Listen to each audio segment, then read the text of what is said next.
Today is Wednesday, August 12, 2020. Coming up on Roland Martin Unfiltered.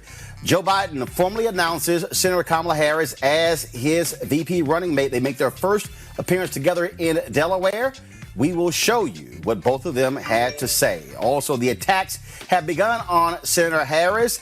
We expected it from conservatives, but what about so many black folks, especially young black folks? Why are they attacking Senator Kamala Harris? We'll break it down with our panel. Also, folks, we'll show you Congresswoman Shirley Chisholm, when she announced her run for president in 1972, she faced a lot of the same kind of attacks as Senator Harris. And in Missouri, Republican Governor Mike Parson renewed his attacks on St. Louis Circuit Attorney Gardner. He's now trying to strip her of her authority. And a black asset manager is suing the state of New Jersey and Blackrock Alternative advisors for theft and racial discrimination. He will join us to explain. And folks, according to a study, more than half of the black-owned businesses in America may not survive COVID-19. We'll talk about how to reinvent your business. And in D.C., the police union wants to block the release of body camera footage. I wonder why. And in Seattle, the police chief has quit because her budget is cut by 1%. We'll show you her explanation. And in Colorado, the Attorney General is investigating the Aurora Police Department to see if their patterns and practices are unconstitutional. Plus, as Wildin Out Wednesday, the comedian Jackie Fabulous is in the house. Folks, it is time to bring the funk I'm Roland Martin Unfiltered. Let's go. He's got it. Whatever the biz, he's on it. Whatever it is, he's got the scoop, the fact, the find. And when it breaks, he's right on time and it's rolling.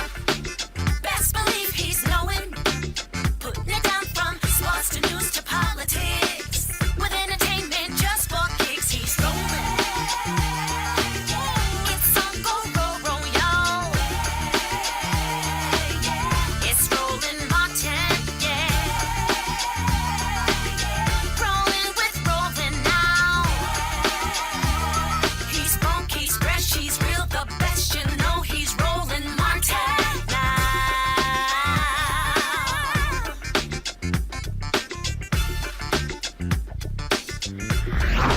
Martin.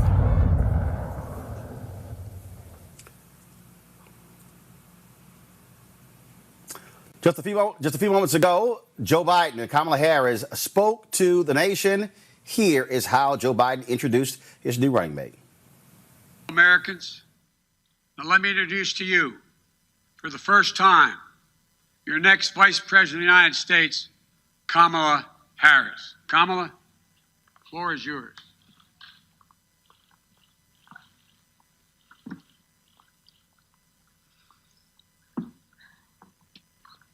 What do you want?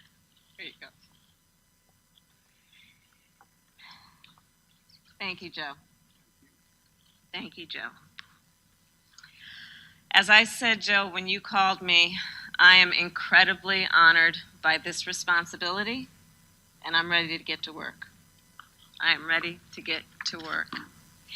After the most competitive primary in history, the country received a resounding message that Joe was the person to lead us forward.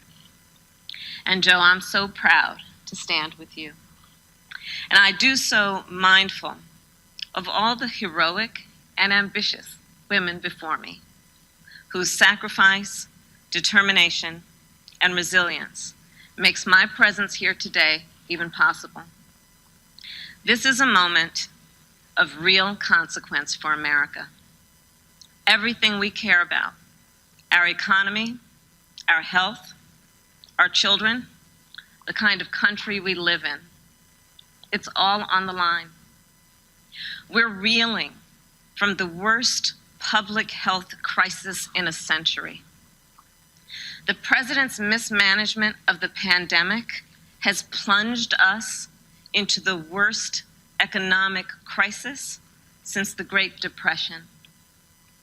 And we're experiencing a moral reckoning with racism and systemic injustice that has brought a new coalition of conscience to the streets of our country, demanding change.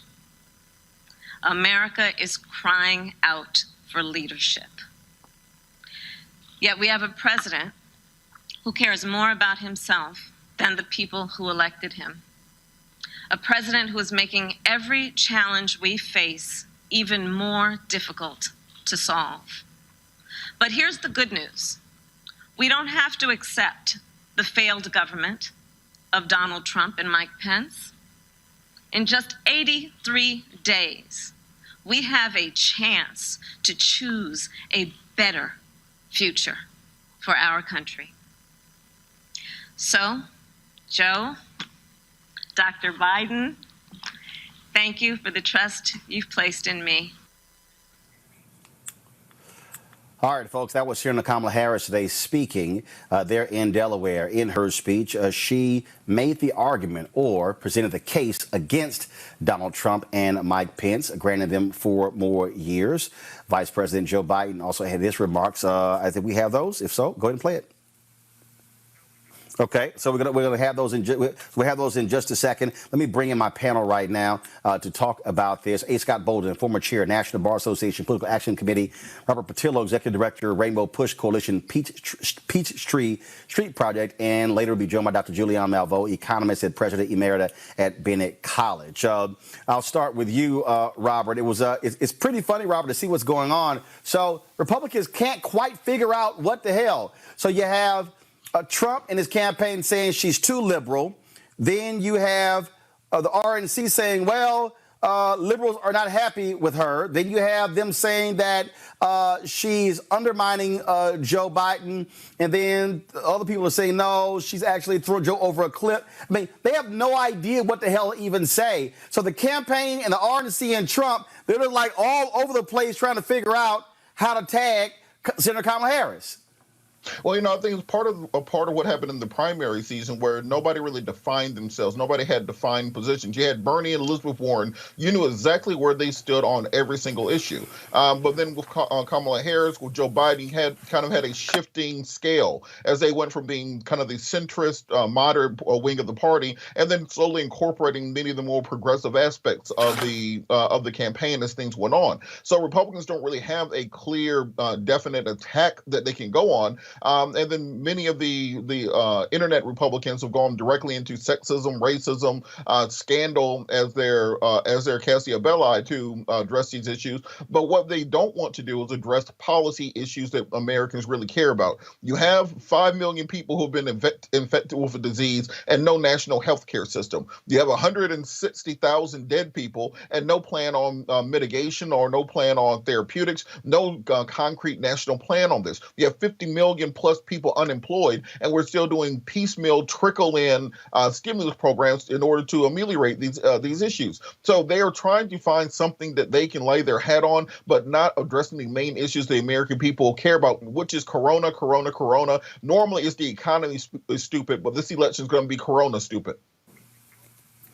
Look, Scott, it's hilarious to see this reaction. And yeah, on one hand, it's a little hard to label them as these flaming liberals, which Republicans love. The reality is that you can be slightly to the right of Republicans. Doesn't matter. They're going to call you a hardcore liberal, but that's the attacks they're trying on these two because, again, they want to be able to say they're going to destroy the world, and that's what we're actually seeing.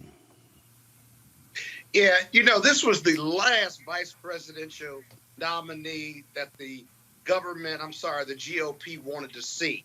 She was criticized for being undefined when you had 20 Democrats running for the presidency. She took on some policies to the left, but primarily she's a Democratic centrist. That's working for her now. I was doing another conservative network yesterday, and I'm having this debate, and they argued that she was too liberal and too conservative when it came to prosecuting African Americans when she was a prosecutor, and that she was too liberal because she ran left of center because she seemed to endorse Medicaid or Medicare for all. And so they're going to have a hard time picking a name for her, making an aggressive assault on her because she is undefined, only to the extent that she's a center. She gets the votes out. She's a fierce debater, and she's a proven fundraiser. I like this match with Joe Biden. I think she's going to play her part. She's not going to get ahead of him, and both of them are going to complement each other on not only policy, but beating Trump. And that's what the Democrats need right now. Well, I have seen some absolutely hilarious things, but I'm gonna play the Ari Fleischer soundbite. In just a little bit to get to that. But again, what's interesting here is you're seeing the attacks. You're seeing how they're trying to go after both of them.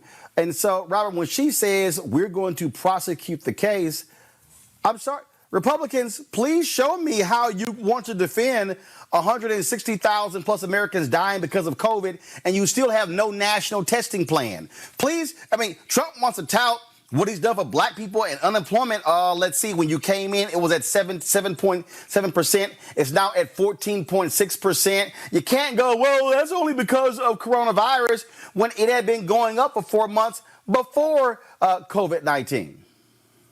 Well, another thing that we have to talk about is for the last several months, we've heard Republicans address the issue of police, back the blue. We want law enforcement. That's who we were behind, law and order. And now you have prosecutors on the ticket. And now they flipped 180 degrees to say, well, look at all the people that she prosecuted while she was prosecutor. They are having a difficult time defining what exactly they are running on, what exactly they believe in. And to Scott's point, what they describe as liberal, any other president who had done what Donald Trump has done in the last 3 years, they will be screaming socialism. He's sending U.S. troops into cities to put down protests. He's raised the deficit by trillions of dollars. We had a $1.5 trillion spending bill, which was put into place with no governmental offsets to cut the deficit. He's ballooned the national debt. All those things are the liberal boogeymen that conservatives have been warning us about for decades now. He banned bump stocks in circumvention of Second Amendment rights. These are things that they have accused Democrats of wanting to do for generations. Now Trump has done them, and they have to find a way to paint somebody to be to the left of him when he's running in territory that Democrats traditionally have run in. And I think they're going to run into a problem with that with Kamala Harris because, quite frankly, because most of her record is as a lawyer, as a law enforcement personnel, as a prosecutor, as opposed to being in the legislature where you have an extensive record of voting over 20 or 30 or 40 years like Joe Biden. It's hard to paint her as this hardcore leftist that they want to because she doesn't have that voting record. Most of her record is in law and order and prosecuting and bringing down prescription drug prices and bringing down large corporations that have been fighting against homeowners. So it's going to be a difficult attempt to define her, and we'll see how long it takes for Republicans to dive directly into the dirt when they run out of policy issues to attack. And you see, they need a political boogeyman.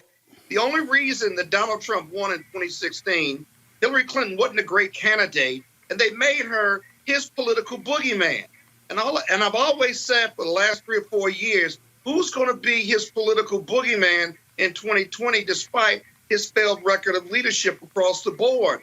And now everything he's thrown at Biden doesn't stick, and now he is a vice president candidate that nothing is going to stick against her. You know this because of the scattershot approach. They should have had this theme narrowed months before now.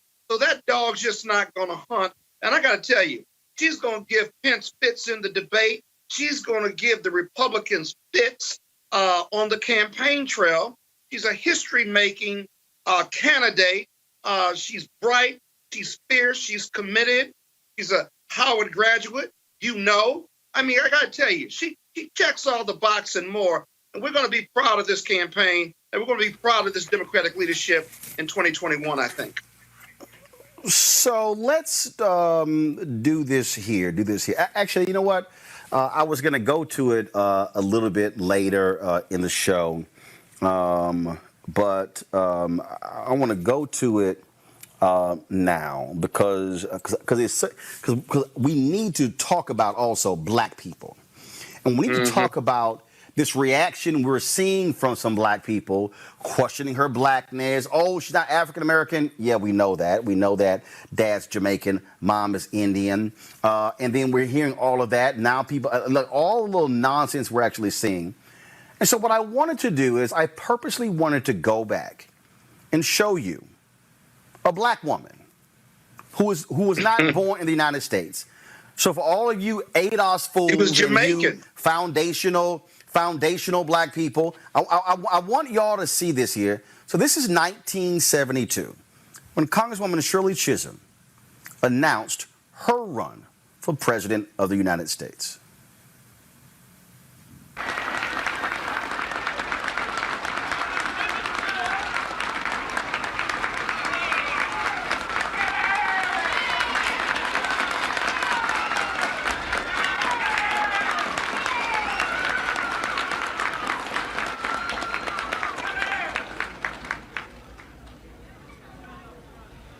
I stand before you today as a candidate for the Democratic nomination for the presidency of the United States of America.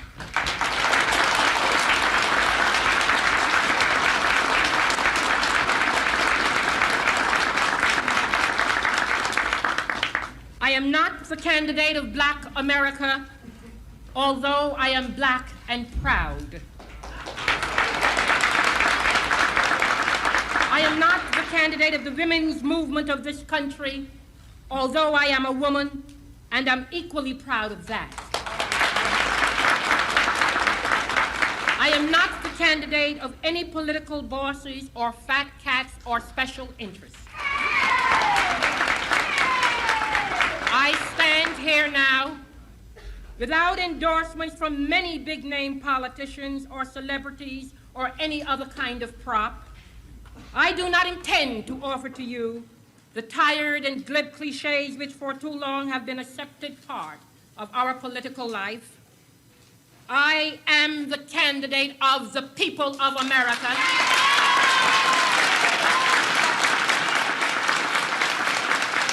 Fellow Americans, we have looked in vain to the Nixon administration for the courage, the spirit, the character, and the words to lift us, to bring out the best in us, to rekindle in each of us our faith in the American dream.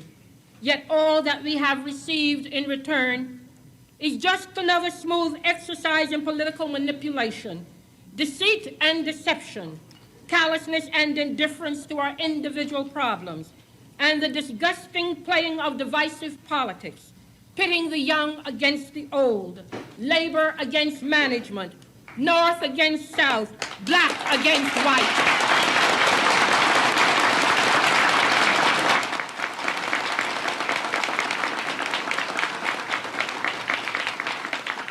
The abiding concern of this administration has been one of political expediency rather than the needs of man's nature. The president has broken his promises to us and has therefore lost his claim to our trust and confidence in him. I cannot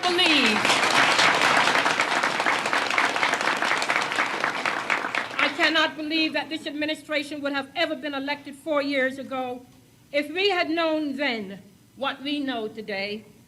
But we are entering a new era in which we must, as Americans, demand stature and size in our national leadership. Leadership which is fresh, leadership which is open, and leadership which is receptive to the problems of all Americans. I have faith in the American people. I believe that we are smart enough to correct our mistakes. I believe we are intelligent enough to recognize the talent, energy, and dedication which all Americans, including women and minorities, have to offer. I know from my travels to the cities and small towns of America that we have a vast potential which can and must be put to constructive use in getting this great nation together. I know that millions of Americans from all walks of life agree with me that leadership does not mean putting the ear to the ground to follow public opinion, but to have the vision of what is necessary and the courage to make it possible.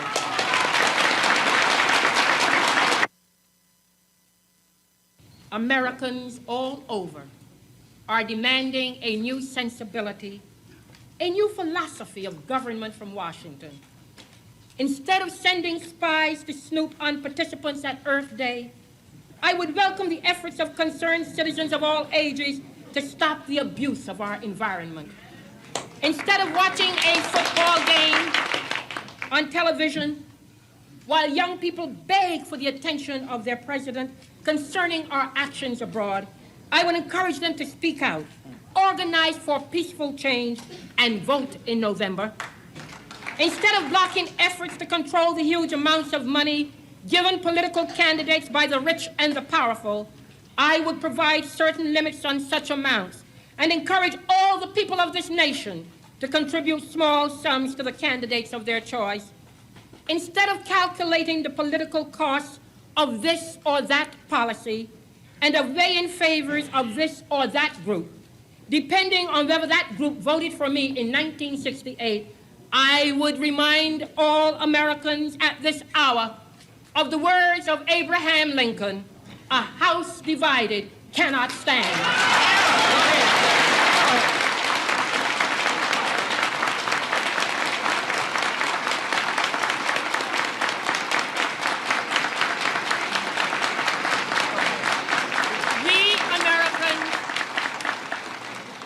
Americans are all fellow countrymen, one day confronting the judgment of history in our country.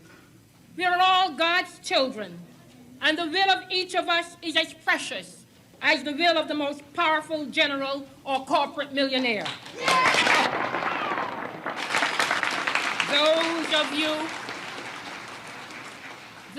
you who were locked outside of the convention hall in 1968, those of you who can now vote for the first time, those of you who agree with me that the institutions of this country belong to all of the people who inhabit it, those of you who have been neglected, left out, ignored, forgotten, or shunned aside for whatever reason, give me your help at this hour.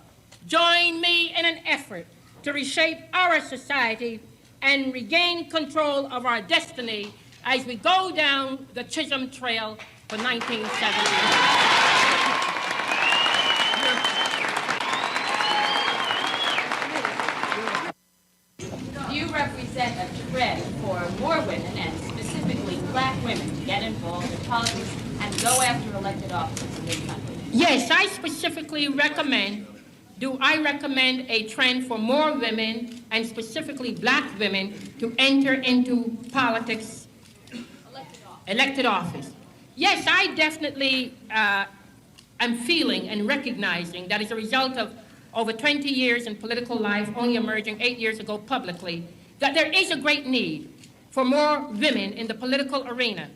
I happen to believe that there are certain aspects of legislation that probably would be given much more attention if we had more women's voices in the halls of the legislatures on the city, state, and national level. And legislation that pertains to daycare centers, education, social services, mental services, the kind of legislation that has to do with the conservation and preservation of the most important resources that any nation has, and that is its human resources. Congresswoman, do you feel your candidacy will hurt the presidential candidacy of Mayor Lindsay? Well, Mayor Lindsay will be getting votes from the same area that I anticipate getting votes. And I dare say that my candidacy might not only hurt Mayor Lindsay, it might hurt a few others who have the same political.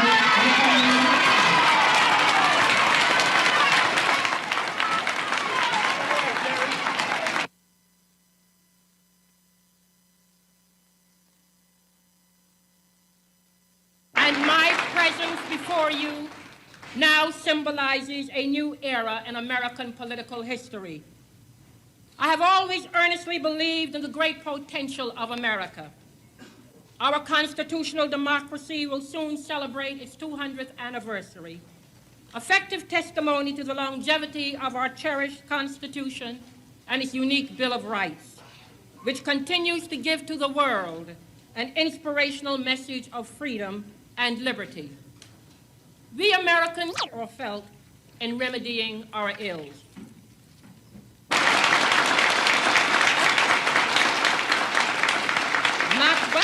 I do not believe that in 1972, the great majority of Americans will continue to harbor such narrow and petty prejudices. I am convinced that the American people are in a mood to discard the politics and the political personalities of the past. I believe that they will show in 1972 and thereafter that they intend to make independent judgments on the merits of a particular candidate based on that candidate's intelligence, character, physical ability, competence, integrity, and honesty. It is, I feel, the duty of responsible leaders in this country to encourage and maximize, not to dismiss or minimize such judgment. Our will can create a new America in 1972, one where there is freedom from violence and war at home and abroad, where there is freedom from poverty and discrimination, where there exists at least a feeling that we are making progress in ensuring for everyone medical care, employment, and decent housing, where we more decisively clean up our streets, our water, and our air, where we work together, black and white, to rebuild our neighborhoods and to make our cities quiet, attractive, and efficient. And fundamentally, where we live in the confidence that every man and every woman in America has at long last the opportunity to become all that he was created of being, such as is his ability. In conclusion, all of you who share this vision, from New York to California, from Wisconsin to Florida, are brothers and sisters on the road to national unity and a new America.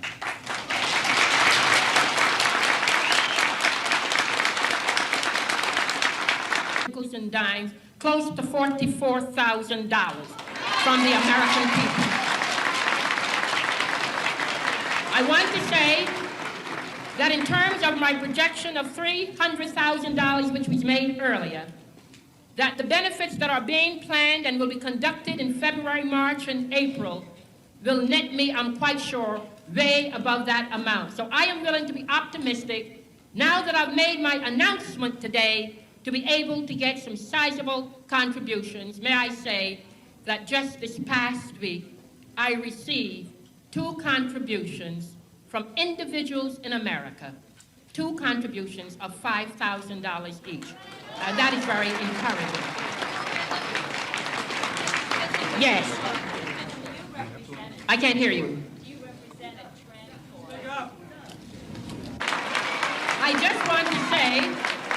I just want to say this, and it's very important for all Americans to recognize. The United States Constitution stipulates that anyone that is 35 years of age or over and is a natural-born citizen can run for the presidency. All of us meet that criteria. The people will make a decision.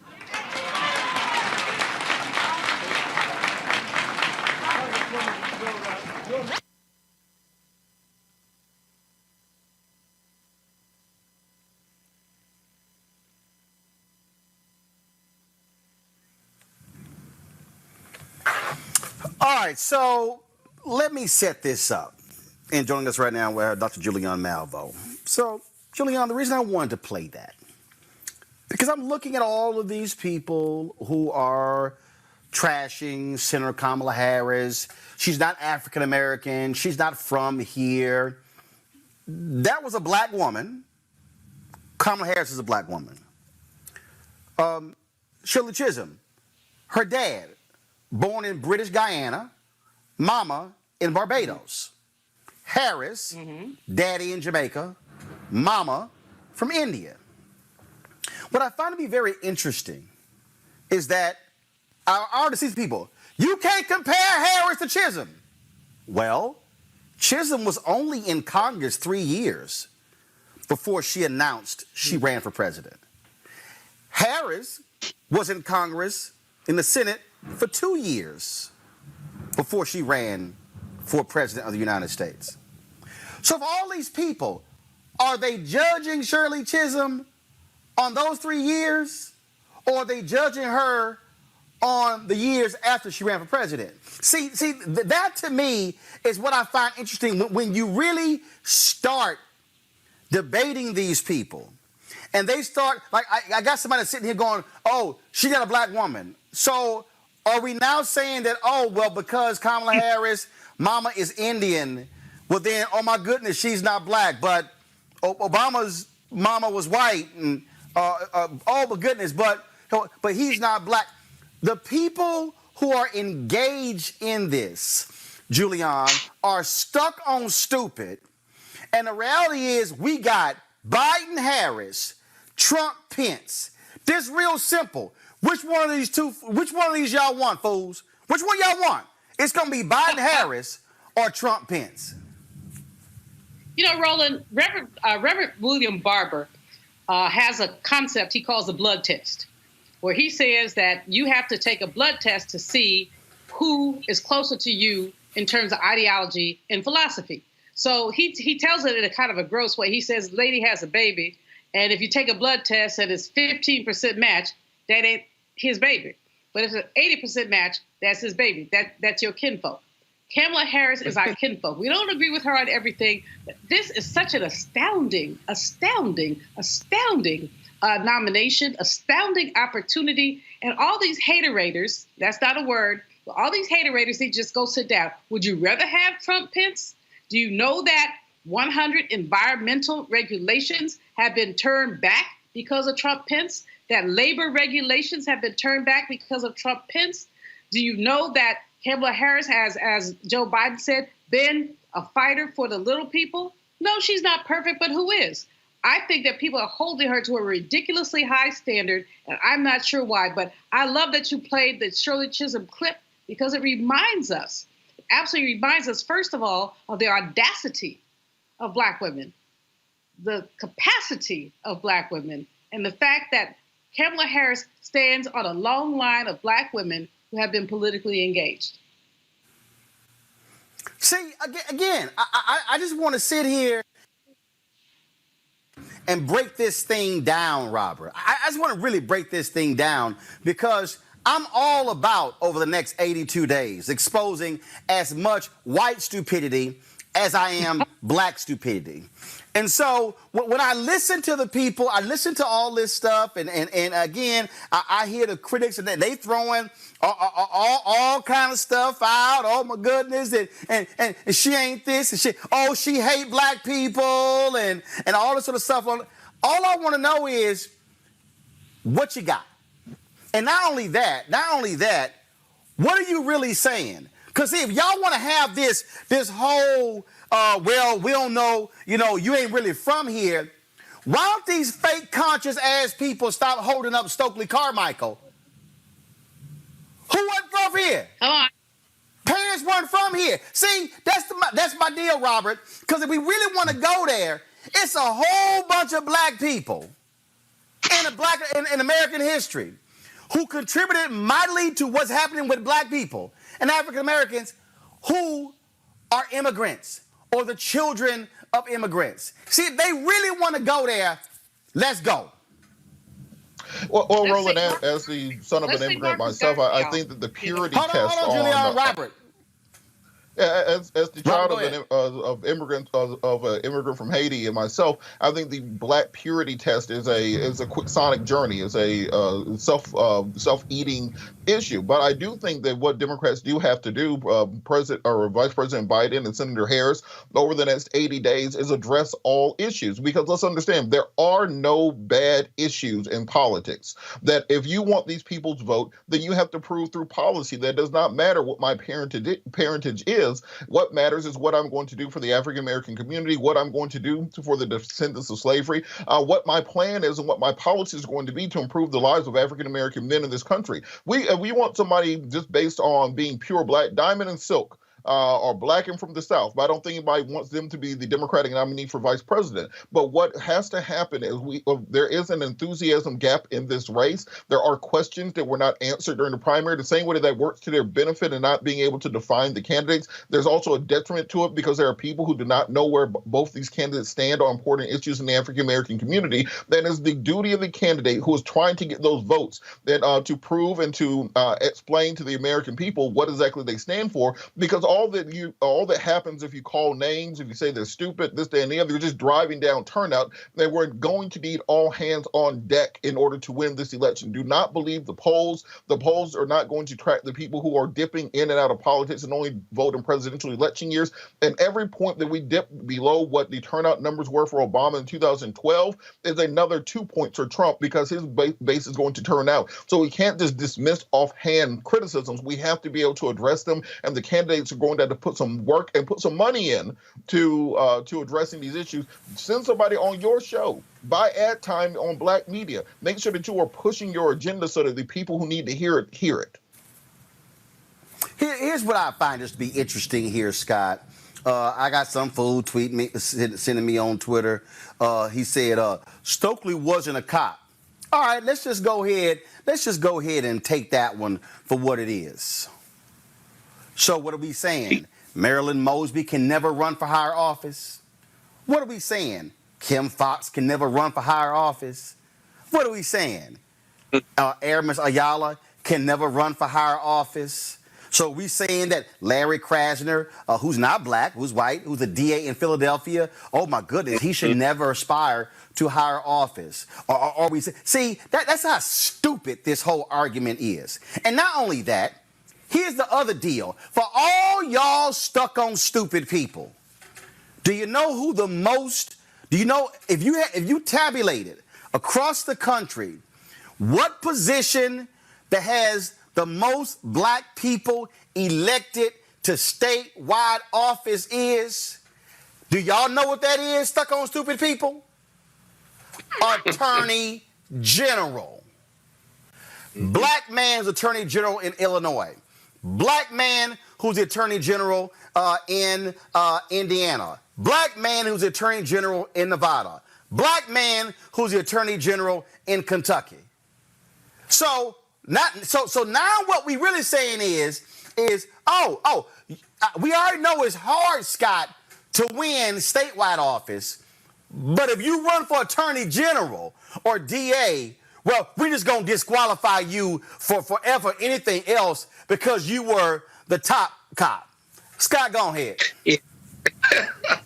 Yeah, this is a stupid argument I hear my brothers and sisters making. It's an uninformed argument. The people you're talking about are the people talking out the side of their neck.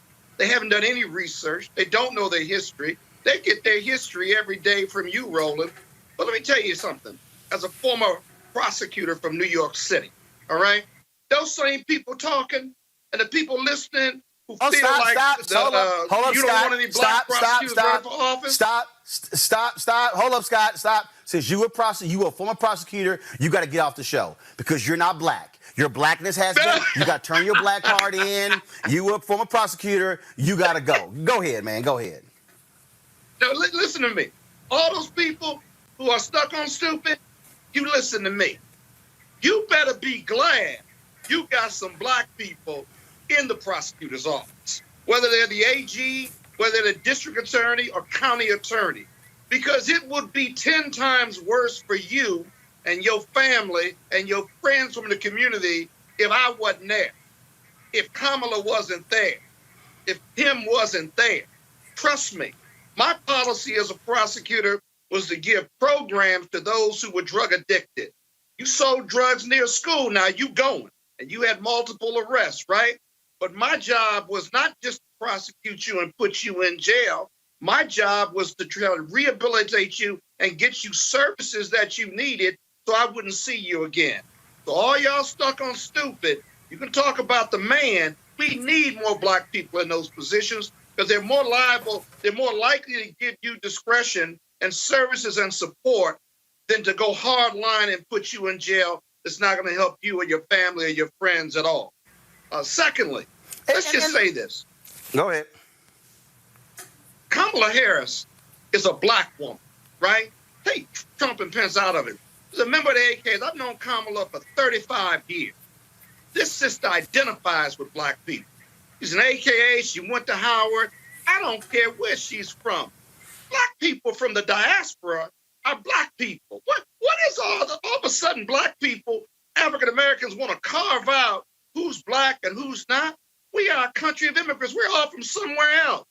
And you're running against two people like Trump and Pence, and you want to go against her. Well, who are you going to vote for? Or you're not going to vote? You're going to get Trump and Pence again. So stop this nonsense. It's stupid. Get off stupid. And here's the deal. This is real simple for me, Julian. If you don't want to support Senator Kamala Harris, that's fine. Okay, just say Julian, you're talking. Julian, you're talking. Hold on, Julian. You, let me finish the question. No, Scott, it is fine. Let me be real clear. It is fine. I don't care who you support. Here's my whole point, though. What we're not about to do is get into this next dumbass discussion about blackness. Because, see, I got black parents. Yeah. But you know what somebody gonna say? Oh, your mama light skinned, so you ain't really black. So if both your parents blacker than Barry, you got good hair too, if both of your parents black, right? It's like, oh, you real black. Okay, so I guess since that's now the whole deal, Julian, since you the lightest person on the panel, which in probably you the lightest person on the panel, and probably the blackest person on the panel, you disqualified because if you look at some of these fools out here and the standard that they have set up, this is how they have laid this whole thing out, and this is why it's foolish. It's foolish, Julian, because it has nothing to do with housing. It has nothing to do with black businesses. It has nothing to do with education. It has nothing to do with mass incarceration. It has nothing to do with any of the issues out there, how we affected. But you got these folk who frankly sound like white supremacists who are sitting there saying, no, she not really black. She not black. No, she not black because I don't like her hair. And no, she got that Indian hair. And it's just dumb. It's just dumb, Julianne. Got that good hair. About this, they did this with President Obama, and it was black people who did it. Something is wrong with us because I show you pictures. I think some of y'all know my family. I unfortunately I picked the light skin card, but everybody else ain't, and it has nothing to do with nothing. As you said, the structure of the economy in this country and the people who are left out and left behind, the fact that we lost black home ownership, the fact that we have I call it the chucklehead in chief who does not want to extend people's unemployment benefits. Those are the issues we need to be focusing on. I don't understand what this backlash on Kamala, Senator Harris is. I do not understand it, but it makes no sense. And she is, frankly, the best thing that has happened to the Democratic Party and happened to Joe Biden. Now, Robert has a point, and I agree with him. We don't take them and say, okay, because they're Democrat, everything is cool.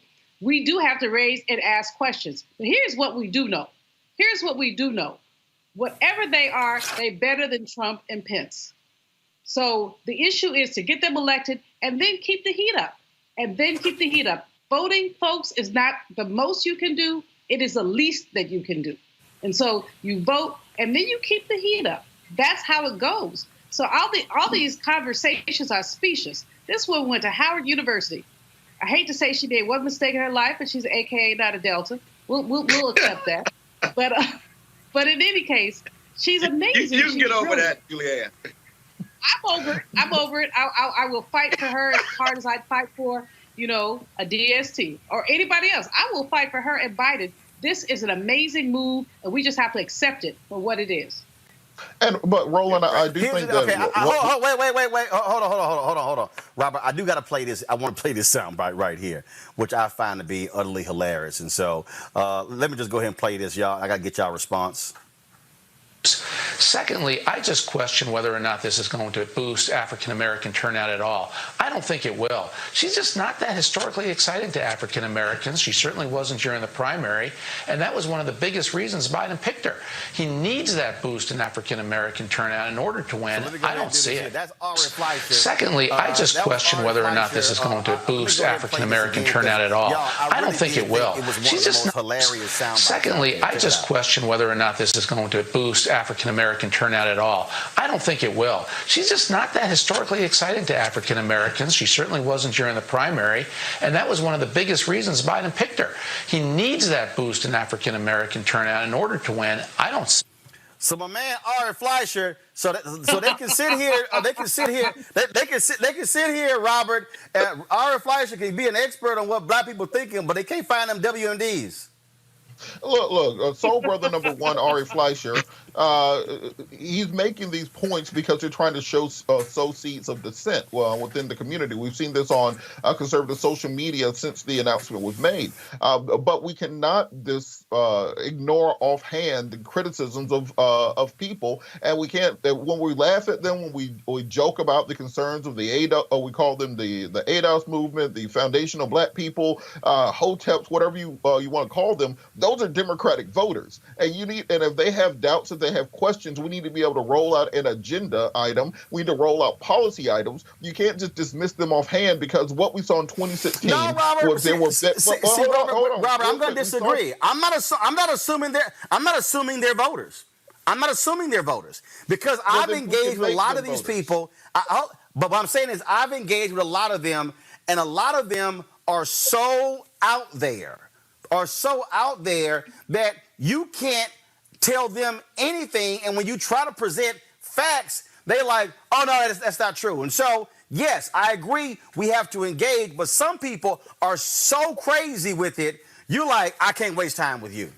Go ahead. With no facts to support it. With no facts.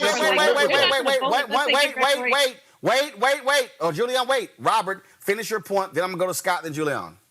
But to your point about them being so far out there, the way that Donald Trump won that primary, won the presidency, he went and got those voters who were so far out there, the Pizzagate voters, the QAnon voters, the conspiracy theory Alex Jones voters, and he took them out of the internet chat rooms and got them into the ballot box. So I don't think that we're in a position right now as a nation to take any one single voter for granted. Donald Trump won by 77,000 votes across the upper Midwest last time. So if there's a possibility of turning into a voter with the right policy position, then you need to explore that before dismissing it offhand.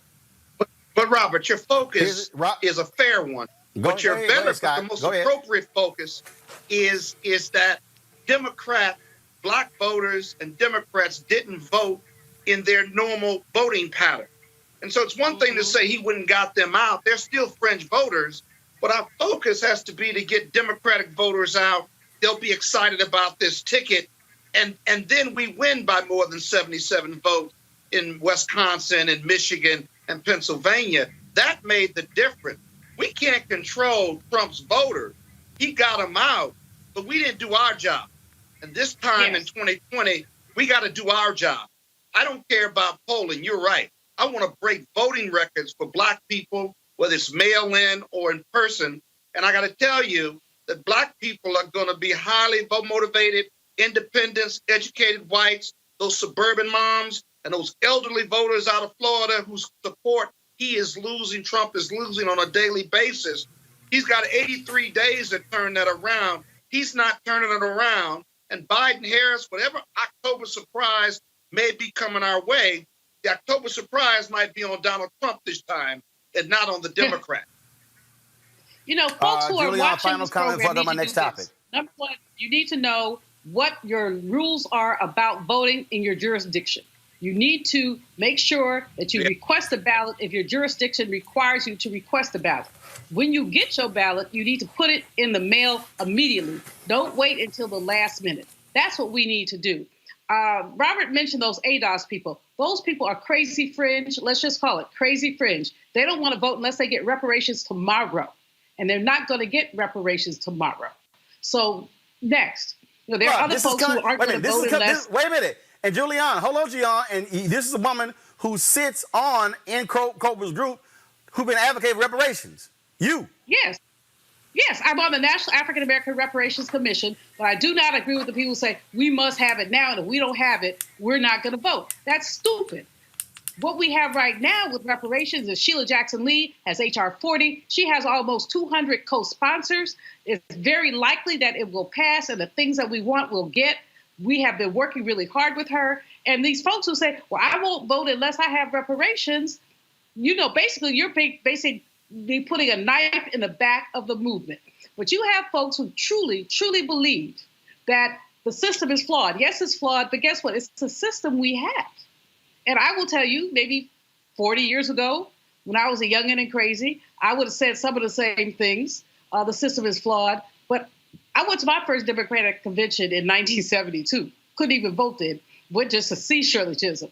And so, this system doesn't work perfectly, but it works. And these folks who have all these, litmus tests, one issue test voters, they're crazy. And what they're going to end up with is a no vote or a non-vote. Hold on. That's the other thing. Right. Precise. But here's the deal. Scott, you're absolutely right. Look, we're going to cover this a lot more. I got to go to our next story, folks, and that is this here. Julia, when you talk about the system, how we also have to continue fighting the system. Well, Blueprint Capital Advisors, which is a Black-owned investment firm, they are now suing the state of New Jersey.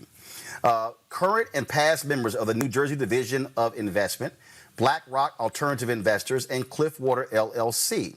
They contend that the city, that New Jersey, this group, conspired with BlackRock to steal intellectual property from Blueprint in order to help BlackRock. Now, just so y'all know, I need to understand, BlackRock is the biggest hedge fund out there. They control, I think it's $5 or $7 trillion, something like that. I mean, it's a massive number that they control, and they have not necessarily been wanting black folks to get a part of that. Jacob Waltauer, he, of course, is the CEO, principal and CEO of Blueprint Capital Advisors. He joins us right now. Jacob, glad to have you back on the show. So, set up for our audience, folks who don't really understand, Jacob, this whole hedge fund world, this money management world, really what this lawsuit is and what it means. Well, the lawsuit was filed by Blueprint, but in our view, it's about something much larger. The asset management industry has $70 trillion. Yes, that's trillion with a T. And less than 1% of those assets are managed by African-American owned asset management companies. And what our lawsuit contends is that discrimination exists in our industry. It has impacted Blueprint, particularly in the state of New Jersey. But we certainly feel that what went on in the state of New Jersey, the blatant discrimination that occurred against Blueprint, the theft of Blueprint's intellectual property and the misappropriation of our trade secrets goes on in other places. And what we're hoping is that this particular lawsuit shines a spotlight on the things that happen behind closed doors when asset management business is being allocated. Because we certainly think that when you look at the numbers, 70 trillion, and we manage less than 1%, there is something that explains that stark disparity that exists between assets managed by white-owned firms and assets managed by African-American-owned firms. And let's be clear, and I've been saying this, Jacob, trying to get our viewers and listeners to understand this. When we talk about the money that's really being managed, that money is coming from pension funds. That means it's coming, and it includes black people who are city employees, county employees, cops, police officers, who are public workers, who work for the county, who work for the school district, who work for the state, who work for the federal government. These individuals, you just mentioned, these individuals, they are investing and controlling our money. I've been saying that the largest collection of wealth among African Americans resides in those who are public workers. Absolutely. So when you think about a public pension fund or a corporate pension fund, the people who contribute to that are the workers that work for that company or the workers that are employed by that government entity or agency. And a disproportionate number of African Americans work in government jobs.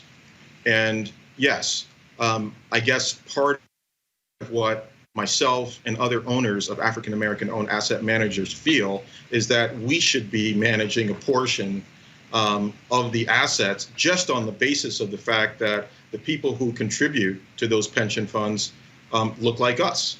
But that hasn't been the case. It hasn't been the case for a whole host of reasons. Those of us in the asset management business are used to hearing the same excuses as to why we cannot manage capital at the level that white-owned firms can manage capital. We're too small. We don't have enough people. Our track record isn't long enough. We've heard it all.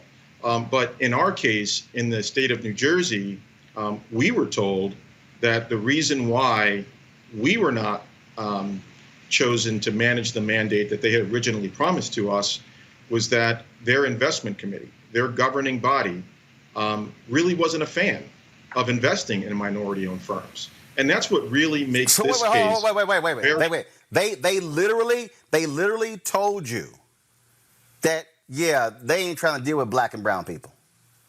Well, they told us that the investment committee was not a fan of doing business with minority-owned firms, which is basically saying there's nothing you can do. It is simply by virtue of the color of your skin and your co-owner's skin that we are not taking you to the investment committee for approval. And there did come a time where they felt they had to make it up to us because they had lifted our intellectual property and shared it with others in a way that was harmful to our business. And even then, when they decided to take us to their investment committee, they told us that all mention of being an African-American owned firm or a minority or a woman-owned firm had to be taken out of our collateral marketing materials so that the investment committee didn't see it. And I will say that that's about as blatant as it gets. And so we were faced with a couple of choices in order to address this injustice.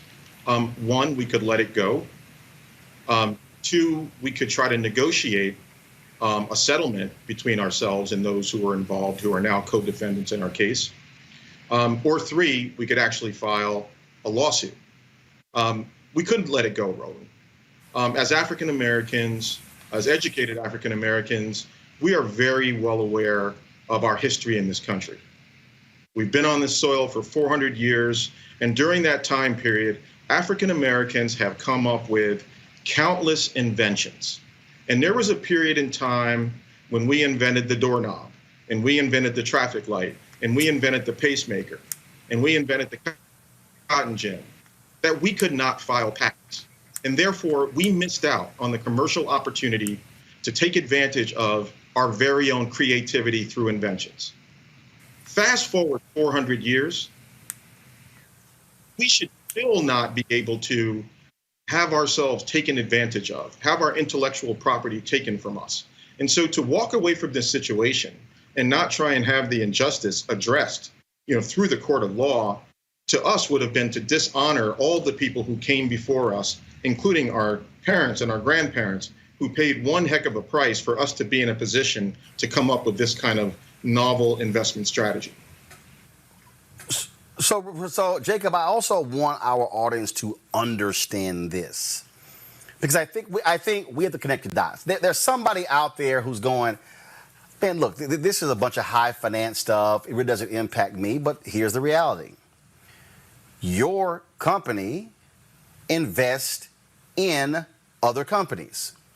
When you are unable to tap into these large pools of resources, like these white firms are, then you then are unable to invest in more black-owned businesses, more women-owned businesses, more Latino-owned businesses. And so it's the same argument I keep making when black folks are frozen out, black media companies are frozen out of the ad dollars. Well, there's a reason why our black media companies are small. It's because we don't get access to the 5 and 10 and 20 and 50 and $100 million advertising accounts, because they want to throw at us 20,000, 50,000, or 100,000 and say, be happy with what you got.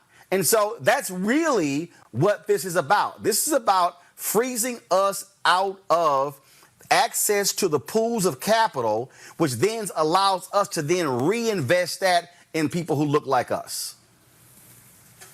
Roland, African Americans are hard. African Americans are well educated. African Americans are very capable executives. Our main challenge in creating businesses in this country and scaling businesses in this country and sustaining businesses in this country really revolves around access to capital. And you hit the nail on the head. When you have African Americans who sit in a seat where they are the ones who allocate capital to different types of businesses, those businesses have a better opportunity to get access to the capital. And we would argue that that was the sole reason why we started this business.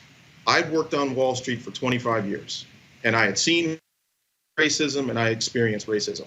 And I knew that the systemic racism that blocked access to capital by minority entrepreneurs and minority businesses was really one of the primary reasons why we have such large disparities in income, large disparities in wealth, large disparities in home ownership in this country. And I wanted to be able to do something about it.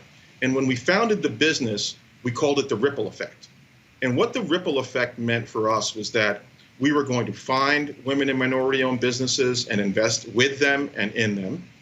We were going to find nonprofits that focused on women and minorities and make contributions to them.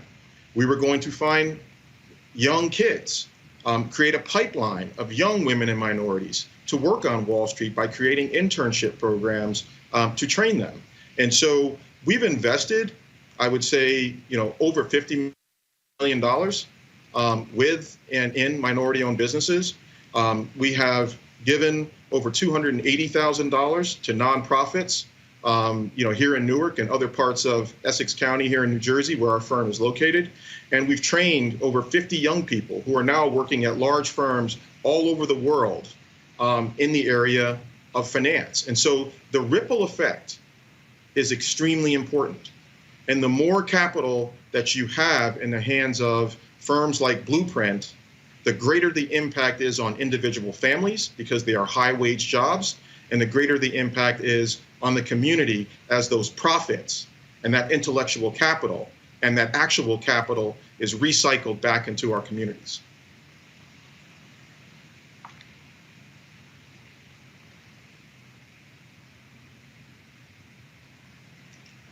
I lost sound for a second here. All right, sorry about that. I said we're going to keep covering this for quite some time. This is an issue that black investment firms have been complaining about for very long, how they're frozen out of these pools of money. And the data even shows that black and brown firms actually outperform these white firms when it comes to the management of this money, yet they don't get an opportunity to manage even larger sums. Jacob Walthour, we certainly appreciate it. Thanks a lot. Thank you, Roland. I want to start, Robert, you with the Rainbow Push Peachtree Street Project. I mean, this is the stuff, and again, a lot of folks say, yeah, man, this is not really my thing, but this is why. This speaks directly to the issues that black businesses have. And when you talk about black businesses, that means black employees. That means black families. That means black children. And so when we are frozen out of it, when we are frozen out of ownership, when we are frozen out, sure, they would love for us to keep playing ball as players on the basketball court, but damn you sit in an owner's suite. That's why I keep telling these black people. I ran into a woman at KJLH when I was in Los Angeles, and she showed me a picture of her son. She said, "That's my first rounder." And I said, "Sister, don't raise your son to be a first round draft pick. Raise your son to be the team owner." And she said, "That's right." No, she said no. She said no one had ever. Mentioned that to me. I said no.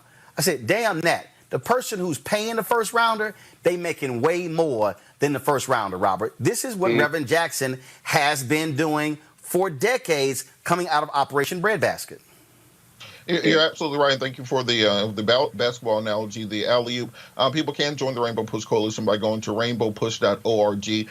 Part of what we do with the International Trade Bureau is to ensure that businesses and and black-owned financial institutions have access to capital, access to diversity and inclusion mechanisms, access to federal funding, to loan programs. Part of what we did when the PPP was first announced was hold weekly seminars with black-owned businesses on how to get access to those funds, how to apply, working with faith-based organizations and nonprofits to ensure that we get our piece of the pie. And often we hear this rhetoric coming from the other side of the aisle about pulling ourselves up by our own bootstraps. Well, we've got to provide boots and we've got to provide straps in order for people to be able to do so. And often what happens is not that we don't have the right ideas or we don't have the work ethic, we don't have the gall and the temerity and the aggression to get things done. It's like we don't have the capital. We don't have the institutional knowledge. We don't have many of the things that that other communities were inborn with, and therefore we have to create these mechanisms for ourselves. And once we do that, we have seen the communities prosper. We saw this from Reconstruction forward, that when given an opportunity, when the playing field is equal, the rules are public, the score is kept, that we can excel, and we can still do that today. You know, Robert, Julian, such a good point. Julian, hold on, Julian, hold on. Okay. The reason I want to keep pushing this and keep pushing this, because I need our black audience to stop thinking small. So let me explain that. We are, and I'm just going to use a black media example. We are often as, here here $5,000 for the ad. Yet the white daily newspaper is charging $100,000. Just look, here's okay. If it's $10,000, Julian, that money typically is not coming from the advertising budget. It's coming from the community relations budget. And what happens is that our people who are desperate for any dollar accepts the pennies and then goes, yeah, it's not, but thank you. As opposed to saying on principle, no, hell no. If you not going to pay me, if you ain't going to pay me half, not even all of it, but even half, you trying to pay me 10 cents and 5 cents or 1 cent on the dollar? No, I'm not going to take it. The only way we are going to change this is when we have the courage to say, no, hell no, and I'm going to call you out if you keep trying to play me small. This lawsuit is a way to say, y'all want to go? We going to take you to court because you ain't playing us small. You know, that's the beauty of boycotts. Last week when I was on, we were talking about the Democratic Party and the $260-some million that they were going to do an ad buy on. And I think I tried to send you a text saying our share of that is to 20% at least. We should have 20% of that for Black-owned media outlets at least. We have to begin to say that kind of thing and just put our feet down and say no to the no to the no.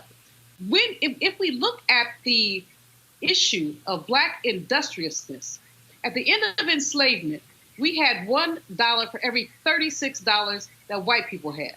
By 1910, it was $1 for every $13 that white people had. We didn't close, but we narrowed the wealth gap. Now we're at about $1 for every $10 that white people have in wealth. In other words, it took us 30, 40 years to basically cut the gap by 2/3, and now we're still where we were. Why? Because the Jim Crow era essentially took away our economic independence by law, by federal law.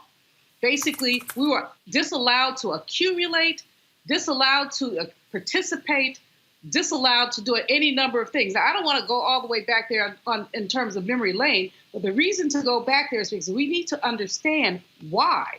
There's no deficiency on our part. It is a conspiracy on white people's part. No deficiency, but a conspiracy. And so that's why reparations is important, because we're not only looking at Rosewood and Tulsa and Wilmington, North Carolina, we're also looking at sundown towns and the ways that our stuff was taken from us, in addition to the way that Black people were forced into wage contracts that did not allow us to even bargain for our wages. So the brother who's talking about what's happening in Newark with his blueprint plan, he's right on time, and that we need to support him. I'm glad that he's in Newark, because I do think that Ras Baraka would basically be supportive, but you often see these white folks saying, oh, no, that's not fair. Well, you know what's not fair is that we've been here 400 and some years, and you keep taking our stuff. And not only do you take it, but you create laws to make it easy for you to take it. And people like Scott Bolden, he has good sense sometimes. He knows how to create these lawsuits to say, no, you can't do that. Scott, again, though, this is going to segue into our next story. We have to be of a mind frame, and that's why I kept telling people, public dollars, those are Black and brown dollars. I'm trying to get these Black people who are retirees or public workers to say, y'all have the power to change the system by saying you are not going. If you're in New Jersey, if you're watching me in New Jersey right now, that investment board, that's your money. That's your money. And so for them to say, we don't, according to the lawsuit, we ain't down with doing business with minority firms, what they're saying is, we gonna take your Black dollars and we gonna make money off of your Black dollars, but we are not gonna invest your Black dollars with Black people who look like you. Scott, go ahead. You're absolutely right. But they're not in the streets protesting that. For your audience, what it took for Jacob, your guest, what he's done is filed that lawsuit. It makes all the sense in the world, right? But he has put his business model and all of his business at risk. He could easily be blackballed. And it takes time and money and resources to file the lawsuit that he filed. And when you say, Roland, I agree with you, we should not take 10 cents on the dollar from those advertising agencies. We should demand more.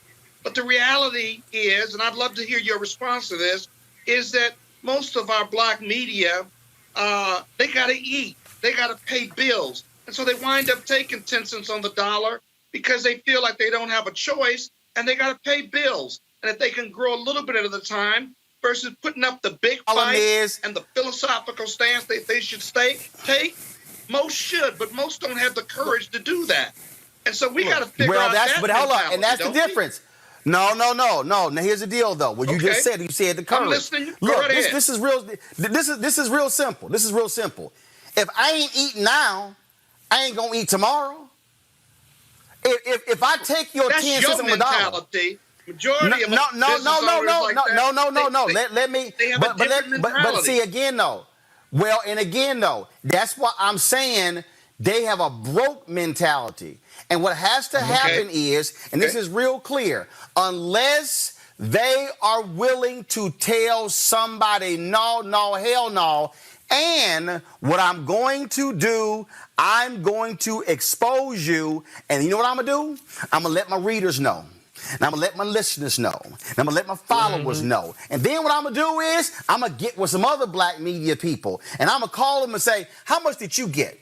Oh, they only gave you 10,000 too? Well, let's be in this thing together. And then we're going to call you and you. But see, here's the difference. This is how they win, Scott. They win when they can pick us off.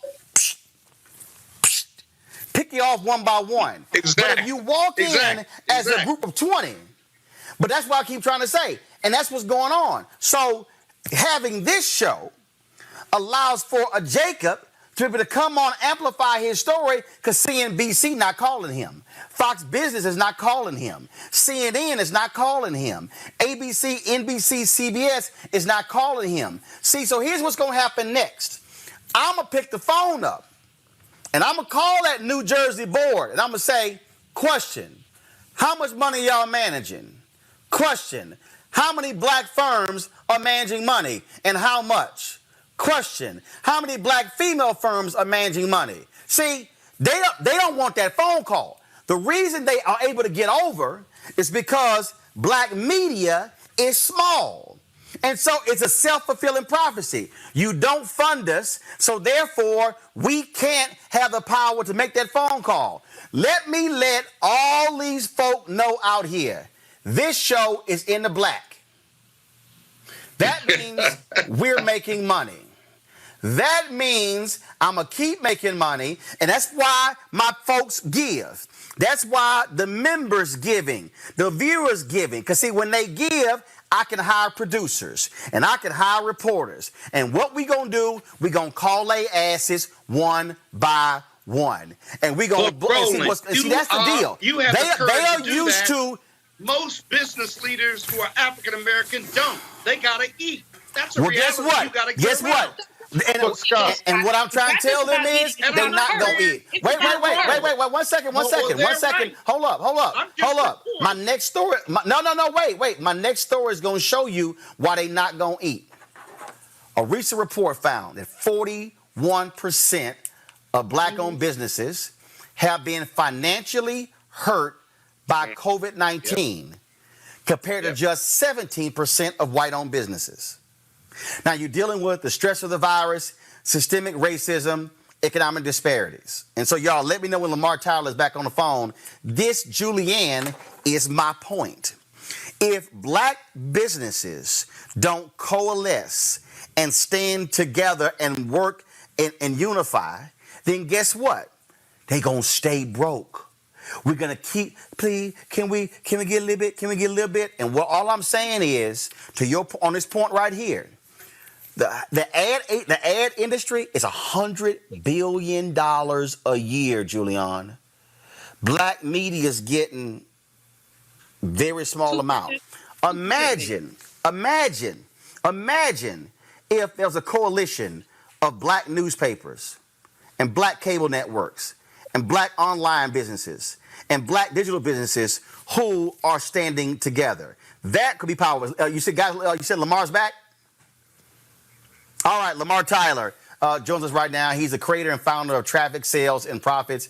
He's a business coach who teaches African-American entrepreneurs how to exponentially grow their business. Look, Lamar, very simple. I'm talking about this here because what we are dealing with, we got to have black businesses in 2020 who have the courage to align with black folks to advocate for our interests and stop falling for the okie doke and taking pennies on the dollar.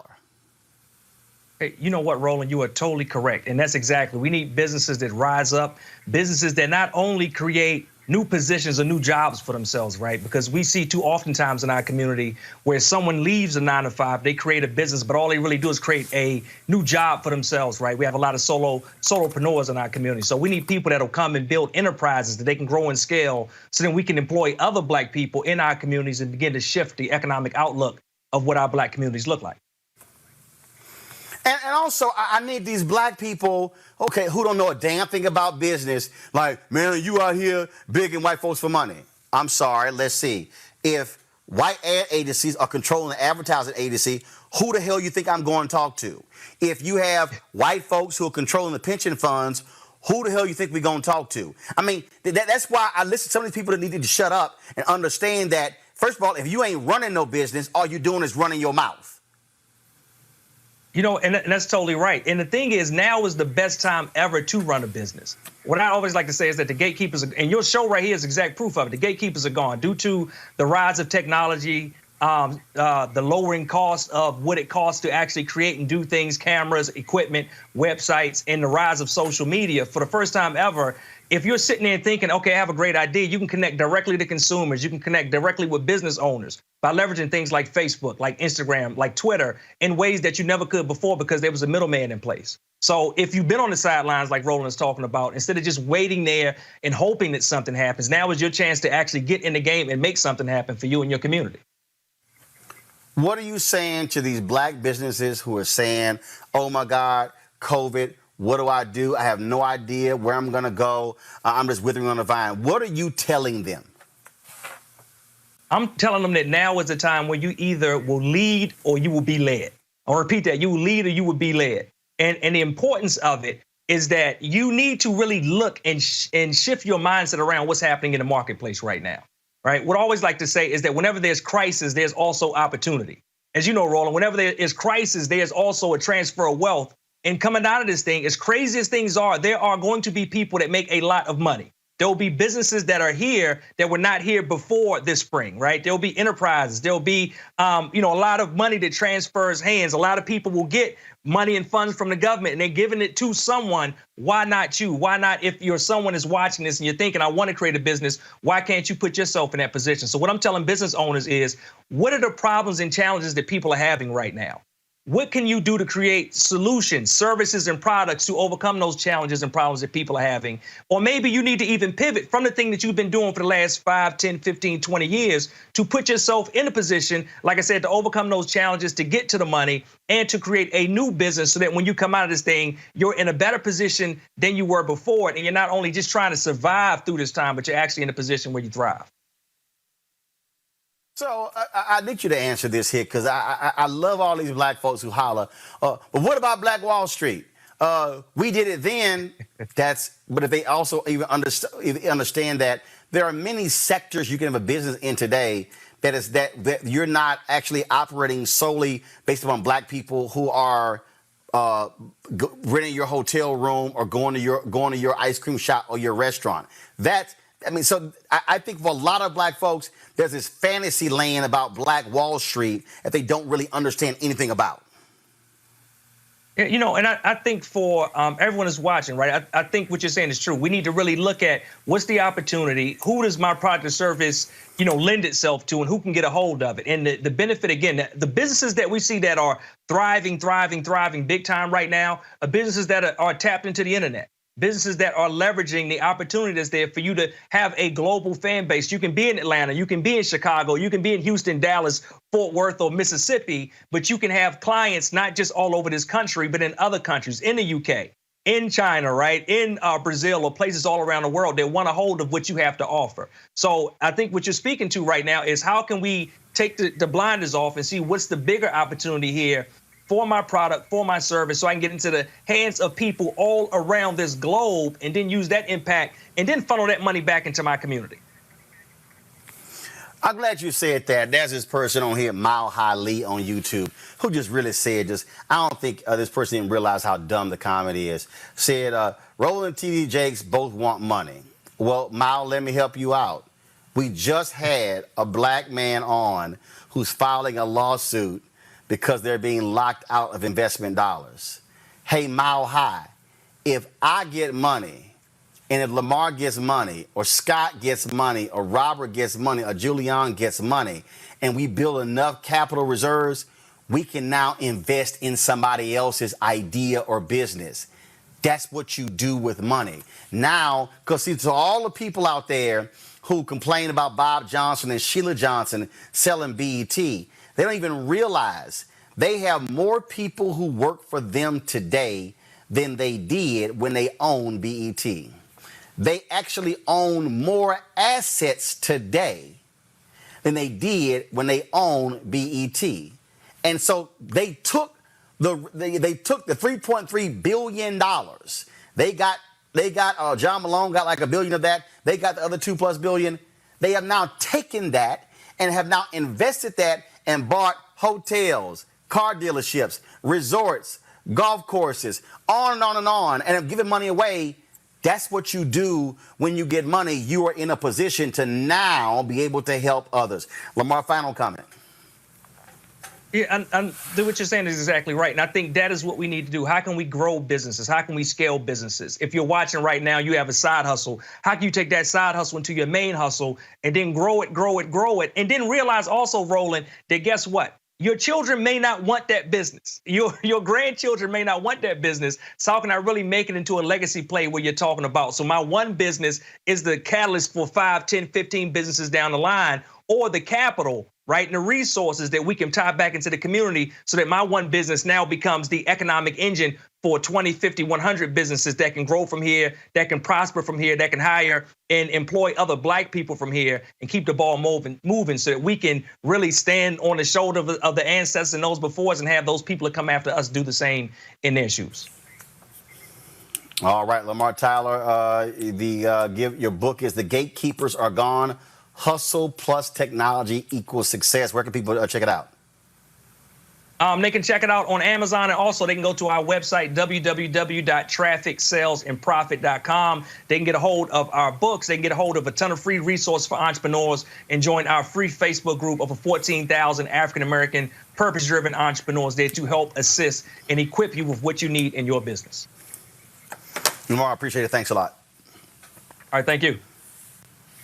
Julian, I want to go back to you because, and the reason I want to, so here's a perfect example, Julian.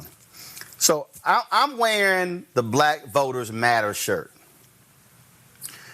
When we are able to generate money, when we are able to create wealth, we then now can fund our own get out the vote efforts.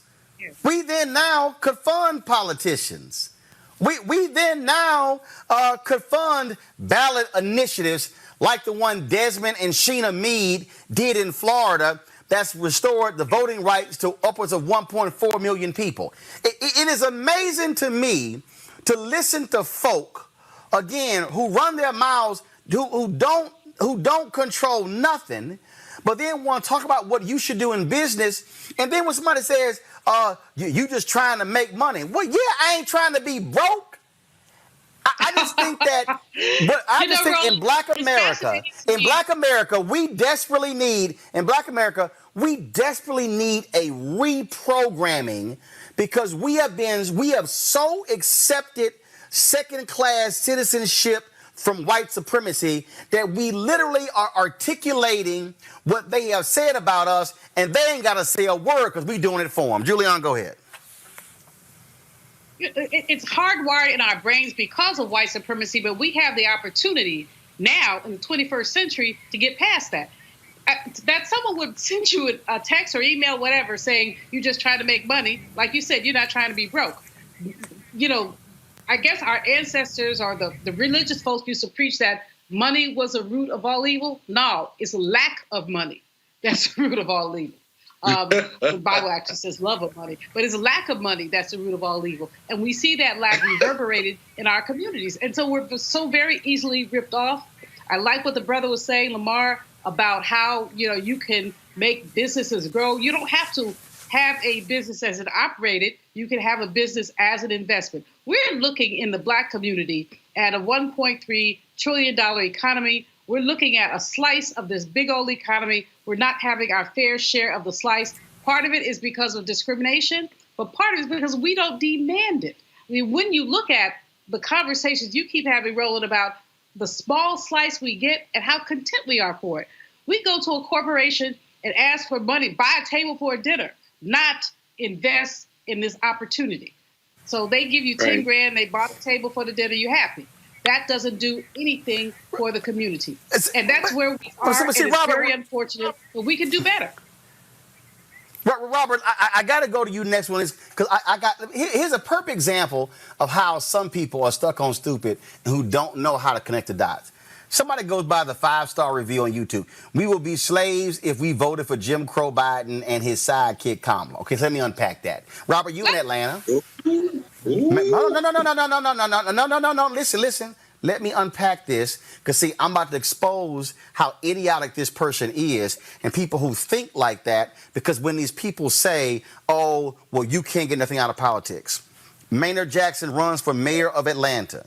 1973, Black people are getting 0.0012% of all city contracts. He says unacceptable. He then says Black people aren't sitting on the boards of all of these banks and major companies. He says unacceptable. He then says if y'all want to do business with the city, this has got to change. Now, here's what I know this because I talked to Ron Busby with U.S. Black Chambers, Inc. When Trump came into office, now all y'all wanna be, we all that, so conscious, Black power people listening, pay attention. What Maynard did was he took large contracts that Black business could not qualify for, broke them up into smaller prime contracts, which allowed for them to be able to get the contract. Because the rules are set up, you can only bid on a prime contract if you've been a prime before. Now, what did Trump do? Pence comes in, and what they do, they took a lot of these smaller contracts that happened under Obama and then said, large contracts.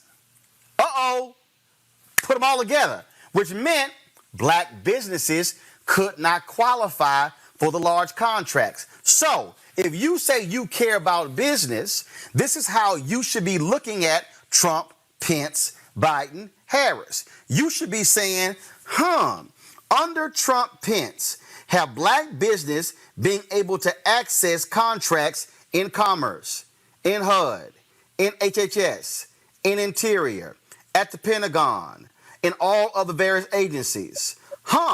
Could we potentially be able to access these contracts here? The Department of Defense spends $600 million annually on advertising alone.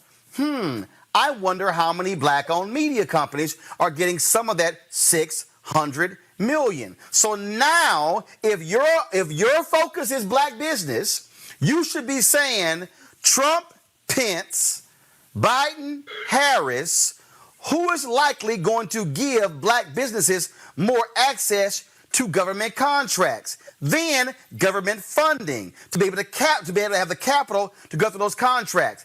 That's how you make a methodical decision, and that's how you use your vote for economic power, Robert. Well, remember, the first rule of politics is who gets what when. And until we prize ourselves and avail ourselves of all of those possibilities, we're going to be getting left behind. What we do with the Southeast Region Rainbow Push is work with black farmers throughout the region. As a matter of fact, we have a conference called tomorrow, a town hall with black farmers, where we connect them with federal resources, with loan programs, with investments, with financial planners, because that's an area that is being ignored. We spend so much time talking about, your kids have to be a doctor, have to be a lawyer, have to go to this, that, and the other school. We have to look at the fundamentals of the economy and the fundamentals of business and explain to each other in each one reach one, each one teach one fashion how that we can grow and excel. When I first started my law practice out of law school, it was out of necessity, not out of a plan. And in the first 3, 4, 5 years was just learning the business aspects of it. One of the biggest issues we had with small businesses when these federal loan programs came out pursuant to COVID was not having your taxes in order for the last several years, not having your profit and loss statement. So we have to work on building and gaining as entrepreneurs and in black business in all parts of the economy, and not simply assuming someone else is going to get it for us. But there's another aspect to that, though, Roland. What I'm trying to unpack here, Scott, is I'm trying to get people to stop being so emotional about politics and understand that politics is transactional. It's a return on your investment. Nobody says I'm gonna max out to a candidate just because I just love them. Now some folk do, but the reality is you must say I need to get something in return. So when I listen to the people say we ain't gonna get nothing out of Biden Harris, well, first of all, if you have no ask, then you won't get anything. Second of all, if you have no infrastructure put in place to then be able to try to make the demand, you're not going to get anything. That's where we must be thinking. We must be operating very simply, Scott, saying Trump, Pence, Biden, Harris, if this is what I want, who am I likely going to get it from? Them or them? That's a very basic understanding of politics. Your final comment on this? Yeah, these are business decisions. These aren't emotional decisions. They're no permanent friends. They're permanent interest, right? And so you can invest in a candidate with your money, but if your candidate gets elected at the local or federal level, right? Let's say Biden and Harris get elected. What are we going to make them do? Because they're not going to do it just because we agree on the philosophical issue of criminal justice reform or economic empowerment or access to capital for black businesses, right? We have to make them do it. That's the coalition building you talk about a lot. We can't stay at the inauguration. Not this time. We have got to make Biden Harris do what we want them to do, not just because they owe us, because every other coalition in America understands politics and the leverage their money and their numbers and their coalitions mean. We've got to leverage it. We can't stay at the inauguration because we got a black VP. And look, I just want to let everybody know. I need everybody to understand, okay? I know the business that I'm in. I'm in media. And I'm telling y'all right now, Biden-Harris win, I want an audit of every federal agency when it comes to advertising spending, and I want to know how much money is going to black-owned firms. I want to know what black ad agencies have been hired to distribute and manage those funds as well. I want to know where it's all going. Y'all, that's and then what you going to do? Once you get that information, what you going to do, Roland? Oh, no. Oh, you know damn well what I'm going to do. That people deal with it. I mean, the fact Tell them what you're going to do so they know. Teach them what to do. If we don't understand inequality, we won't do anything about it. Once you have the information, you can do something about it, Scott. I agree. I want him to share it, though. Here's the deal. Scott, no,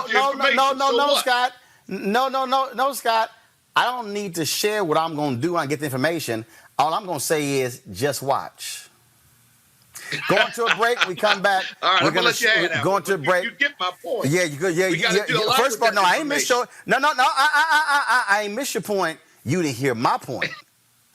See, You ain't gonna share it yet. I got you. I'm gonna watch. Hold up. No. I've already done it. No, here's all I'm saying. Y'all heard me go after Young and Rubicam when it came to that census money. Just understand, census ass gonna start running on this show on Monday. I told you to watch what I say and do. I'll be back on Roland Martin Unfiltered in a moment. You want to support Roland Martin Unfiltered? Be sure to join our Bring the Funk fan club. Every dollar that you give to us supports our daily digital show. There's only one daily digital show out here that keeps it black and keep it real as Roland Martin Unfiltered. Support the Roland Martin Unfiltered daily digital show by going to RolandMartinUnfiltered.com. Our goal is to get 20,000 of our fans contributing $50 each for the whole year. You can make this possible. RolandMartinUnfiltered.com.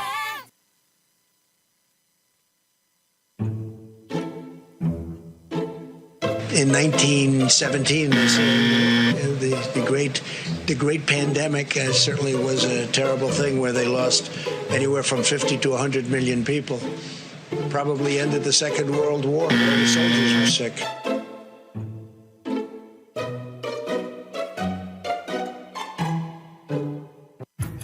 Very soon now, it's moving day for 25 million Americans.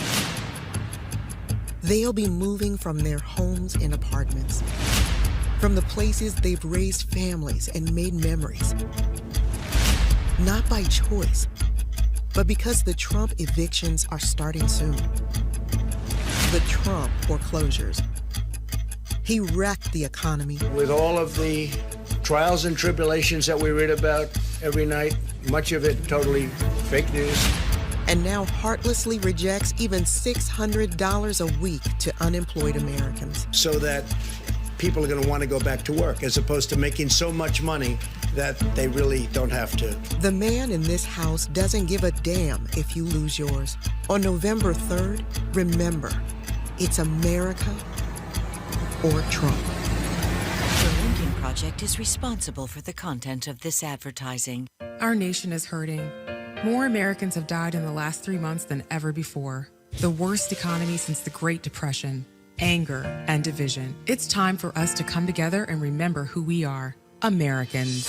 Joe Biden is the president for this moment. A man tested by tragedy, proven in a crisis, a leader who acts through compassion and strength, not anger and weakness. Standing with him, Kamala Harris, a strong voice for a better America, daughter of immigrants, a passion for justice, a happy warrior in the battle for the soul of America. Joe Biden and Kamala Harris is the America we believe in, where hard work means more than family wealth, where compassion and kindness are strengths, not weaknesses. This is the America of our better angels, the best of America. Strong, compassionate, determined. On November 3rd, a new beginning. Joe Biden and Kamala Harris. It's time. The Lincoln Project is responsible for the content of this advertising. I want to start with you, Julian, and that eviction commercial. That's really going to be powerful. And I think Reverend Barber's been talking about this here. He keeps saying, focus on the issues. If you get caught up in Trump's nicknames or get caught up in when Senator Kamala Harris was a DA, all this sort of stuff along those lines. No. What's going to be powerful is that when you hit on those evictions, when you hit on that unemployment money that's being cut, when you hit on trying to end the Affordable Care Act, those things are going to matter, especially in those rural communities where those hospitals have been shutting down. You're absolutely right, Roland. I mean, I think that it's fun and games to call him what I call him a chucklehead in chief or whatever. But the fact is that we have more than 30 million people who have lost their jobs. Many of those jobs will not come back. As you said earlier in this program, 41% of African-American-owned businesses have shut down. The eviction piece is huge because this man says he can prevent people from evicting. He cannot. If you own an apartment building and people live, he can't tell people not to evict people. The law does not allow him to do that. He is basically posturing. But the fact is that so many of us have gotten caught up in the fact that the man is a big old fool that we have not looked at substance. He says that he is in favor of funding pre-existing conditions. We already have that with the Affordable Care Act. He doesn't believe in that. So the substance of the perfidy of this administration is what we really need to talk about. It doesn't just affect Black people, although it affects us more, but it affects all Americans. As Reverend Barber has very brilliantly laid out, officially we have about 40 million poor people, but when we talk about near poverty, people on the edge, we're talking about more like 140 million poor people. And that's the question that Dr. King asked. What kind of society creates that many poor people? And so we really have, there's a lot of work to do, but part of it is to get off the comedy soapbox and really get into the issues and how they affect every individual, because people are really hurting. In I don't know how many cities, food banks, oversubscribed, over demanded. The $600 would make a lot of difference to a lot of people. It is not there anymore.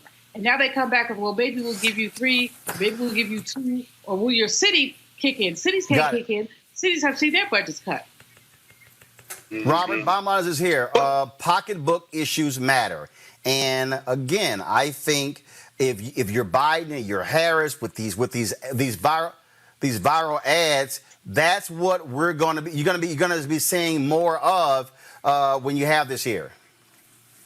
Absolutely. And I enjoyed the second ad because I think that we're finally moving into the positive campaigning territory where we're talking about the contrast between the candidates policy-wise. What the Biden-Harris campaign will be able to do is just what Elizabeth Warren did during the primary, which is say, I have an actual plan for that, and contrast that with the hope-based approach of the current administration, hoping the virus will go away, hoping that voodoo pills and magical potions will be able to clear these things up, hoping that that suddenly there will be a vaccine on the horizon, instead of putting together the hard decisions, the hard choices that have to be made, and understanding that the American people are in a position right now where it's all hands on deck. It is not if things get better later on. Something has to happen right now. We are on the precipice. We have the unemployment crisis. We're going to have the eviction crisis. And that's going to be the healthcare crisis and the credit crisis that's going to come when all these bills come due from the people who maxed out their credit cards during this period of time. So we need plans. We need leadership right now. That's what I think these ads are preparing to show us.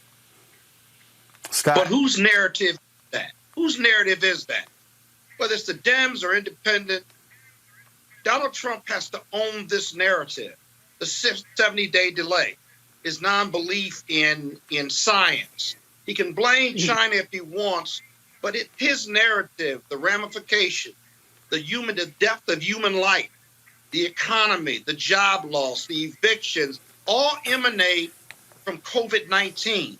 And while he may not have triggered or started COVID-19, he certainly ignored it for 70 days. And now we're living his ramifications of his poor choice in this. The Democrats, you're right, have to have positive ads and say, I got a plan for that. Robert, you're a big proponent of that. But this COVID narrative and the cause and effect of it, we have got to continue to purposefully and truthfully hang it around his neck. Because when you see people in your family dying from job loss, losing homes and apartments, the economy and joblessness, and you tie it to COVID, and it's his narrative, his responsibility, and he lives in denial or has no leadership or plan, that's more than enough to say enough is enough. You can be a Republican and say enough is enough because the numbers are creeping up on COVID, and the long-term effect, even if you recover from it, affecting your liver and kidneys is real. Just because you didn't die from it, you're still living Donald Trump's narrative. That's got to be a political campaign issue, and it's got to drive home the reality of this, which means life isn't getting better for most Americans. And then the rest of the Americans who don't have it, we live in fear of getting it, but more importantly, we live in fear that there is no resolution for us if we do get it. That's a campaign message the Democrats have got to hit home. All right.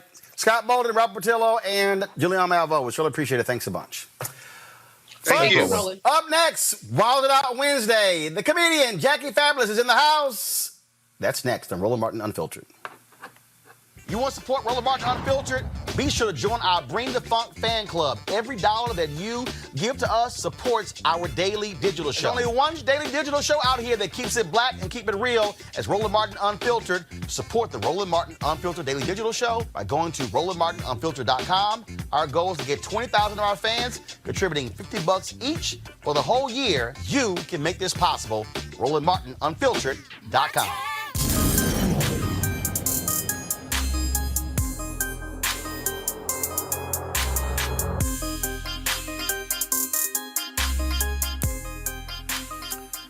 All right, folks, Wildin Out Wednesday, and we are glad to have the comedian Jackie Fabulous in the house. Jackie, what's up? Hey, what's going on? Hi, Roland, Mr. Martin. Nice to meet you. Well, first, you got to pick. Look, Mr. Martin is my daddy. I'm Roland, so we all good. We all good. Okay. So let's get right to it. You've been watching all of this craziness that's going on. What do you make of all these black folks like, oh, Kamala, she ain't black enough? No, she ain't African American. No, her dad Jamaican, mama Indian. Oh, come on. Oh, you know what? I'm Jamaican, so I'm obnoxious already. I'm like, all right, we got a sister coming in the White House. I'm related to her only because I want to. There's no other reason. And I'm excited. I'm not going to lie. I cried. I cry every 20 minutes because I'm in disbelief still. And I'm also bracing myself for all the racism and sexism that's about to happen, or has already happened, because nobody wants to see a black woman succeed, whether it's, politics or hip hop or make the best biscuits. They don't want us to win. I don't know what the problem is. So you said you're Jamaican and you say you're a black woman. So what happened when you hear these people who say, oh, no, you ain't really a black woman because you Jamaican, so you ain't really black? When I walk around Nordstrom and I have a police precinct follow me around, I feel black. You know what I mean? And I got the same struggles as everybody. I'm as black can be. What makes you black? The people who say this, ask them also, okay, how do you define blackness? What makes me black? And a lot of them will get tongue-tied. My relatives are black, ancestors are black, grandparents, everyone as far back you can go is as black as ever. And I was raised black. I am black. I celebrate blackness. People who say that, I'm always like, define blackness to me. And they never can. So they're ignorant. I don't really argue with ignorance. Well, it's amazing because, you got all these people who say, well, yeah, but, somebody sent me a quote from John Henry Clark who said, the only difference between us and your people, y'all got dropped off before we got dropped off. It was funny? If I'm not black, then I want them to tell me, what am I then? If you can't check off that I'm 100% black, what would you define me as? They couldn't answer that question either. Whenever they say you're not, I'm like, well, then tell me what I am. And they could never answer that second part. I'm like, you guys don't have the proof. You're making up stuff. They're insecure in their own blackness for some reason. It comes from ignorance and insecurity. I'm as black as they get. And who was dropped off when? Once again, I'm sure I got slaves. If you open the book and go to the last page, there's plenty of slavery in my background also. I was born in America, but my whole family is Jamaican. As long as you are labeled as black when I fill out any paperwork, I'm black. All right, so prior to Biden announcing Kamala Harris, the big story that folks were talking about was Cardi B, Megan Thee Stallion, WAP, WAP, whatever they want to call it. You had some thoughts about all this. Ooh, well, we'll be nice and call them thoughts. It's really just anger, but now it's kind of dissipated to thoughts. I don't know what it is. You know what? Yesterday was hip hop's birthday. Hip hop is now 47 years old. So this is apropos. This all comes out around now. Since hip hop, and they changed it to hip hop. It's really, in my day, it's called rap. It's just rap. Since rap has started, they've been talking about sex. At first, it was about who's the best DJ, who could pop and lock the best, and then it became all about sex. But by men, with the occasional Roxanne Shante, Real Roxanne, Nikki D, they would pop in, Little Kim. So now that we have two rich ladies minding their own business, doing what they do, they're on brand with their song. Men and people overall are losing their minds out. We're only allowed to celebrate our sexiness if men are the leaders of the movement. When we lead the movement, they're like, well, this is so whorish, and how could you? What do you expect Cardi B to rap about? Jesus? I mean, she loves the Lord, I know this, but she's not going to, world change, world hunger. Her brand is sexual, as is Meg. And the song is catchy as hell. These people need to relax. And the people who have the most problems probably need the most sex. Well, I thought it was kind of interesting that CeeLo Green would have a few words to say. I don't understand. Do they know? Can they define the word hypocrisy? What the hell, CeeLo? What didn't he was quoted as saying that raping or alleged rape of a dead body is not considered rape, and then he had the nerve to post anything? Part of me is like, you know why people who are allegedly guilty of inappropriate sexual behavior is they want to get back in the news. Because you're the last person we want to hear. That's like OJ joining a panel about murder. You shut the hell up. You are not the one we want to hear from. Maybe he's been home, he's bored, he's tired of his wife and kids, he needs to get back in the news. So now this song about WAP, and he's like, oh, I'm going to talk now. I ain't been on a television camera in 5 months, or maybe more than that. CeeLo was the last person to speak. My God. I saw there was a video you had posted, your comedy act, and you were like, look, y'all got to send me some money, so please share this. And you had me rolling when you were talking about sex in your stand-up act. I mean, I was hollering when you were making it clear to all these young bucks out here. Part of my brand is to educate. My audience are women. That's who I do stand-up for. That's who's in most stand-up comedy club audiences. It's mostly women. They force their men and boyfriends and husbands to come. But women make up most of the comedy fans out there. And my jokes are always relatable. They're like, Jackie, I thought I was the only one. And because I'm, not a spring chicken anymore, I'm in my 40s. Boys don't understand that women don't tell them the truth. And I'm a truth teller, disguised in humor. But my goal is to make you laugh, feel like you can relate to me, and learn something. You're going to leave my shows. You'll be like, you know what? I had no idea we shouldn't do that. I'm going to help you understand. Oh, so essentially you are a comedic Dr. Ruth. I like that. Ooh, can I steal that? I'm about to write that down somewhere. Yeah. Yeah, you're going to use it. Yes, a comedic Dr. Ruth. Yes, so comedic your Dr. comedy Ruth. is I like that. Thank you. Yes, your comedy is a sex therapy session. Sure. It can be with no. And you know what's funny? People associate a sexual comic act with promiscuity or I don't love God. I wasn't raised right. I have 2-family household. I love God, and I'm kind of single, but not really. But usually the comics who talk about sex all the time, we're not having it. Stop. Hold up. Stop right there. Hold up. What the hell is I'm kind of single? That's like what? I'm a little bit pregnant? What is I'm kind of single? What the hell is that? Well, I'm not going to make any big proclamations during the quarantine. While we all are being bombarded with COVID-19, I'm not going to give anybody a label because right now it might not be real. I'm having fun. I'm having a good time with one guy. And we started dating when COVID-19 hit in March 12th. And it's been fun, but it hasn't been realistic. I haven't gone to work really the way I used to. So wait until the virus is under control and I'm back on an airplane touring the world, and we'll see how real he and I are. Well, first, I got to ask you, you doing a show in front of a green screen, ain't you supposed to put something behind it? This green screen, I created a show and I shot the pilot for it a few days ago. So we had my background. No, let me just hold up. Let me help you out. Yeah. Let me help you out with something. Okay. Yes.